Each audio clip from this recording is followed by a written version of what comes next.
এজন্য রাসূল করিম সাল্লাল্লাহু তাআলা আলাইহি ওয়াসাল্লাম ইরশাদ করেন, মান ক্বারা আয়াতাল কুরসি ফি দুবুরিল মাকতুবাত লাম ইয়ামনাহু আন দুখুলিল জান্নাতি ইল্লাল মাউত। আল্লাহ নবী বলেন, কোন মানুষ যদি 5 ওয়াক্ত নামাজের পরে আয়াতুল কুরসি পড়ে, আয়াতুল কুরসি কি পড়ে? রাসূল বলেন, লাম ইয়ামনাহু আন দুখুলিল জান্নাতি ইল্লাল মাউত, মৃত্যু ছাড়া তাকে জান্নাতে যেতে আর কেউ বাধা দিবে না।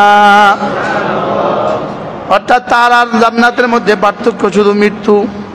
পড়েন, আউযু বিল্লাহি মিনাশ শাইতানির রাজীম, বিসমিল্লাহির রহমানির রহিম। আল্লাহু লা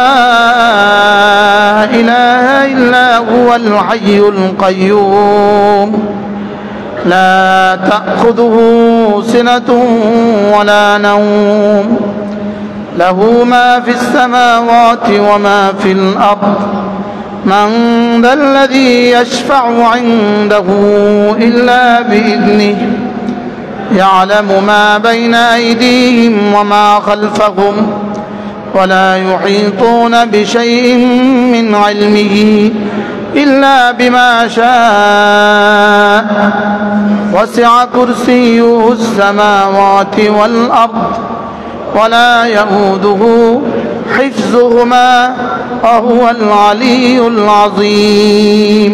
এভাবে পড়ব তো? এটা কেন দিলেন, পড়তে দিলেন কেন, এটা পড়তে দিলেন কেন? মূলত জান্নাতে দেওয়ার জন্য এটা পড়তে দেন নাই, মূলত জান্নাতে দেওয়ার জন্য এটা পড়তে দেন নাই।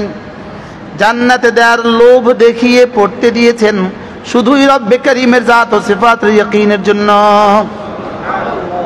আসলে লোভ দেখিয়েছেন জান্নাতের জন্য বললেও পড়বে, জান্নাতের জন্য বললেও কি করবে?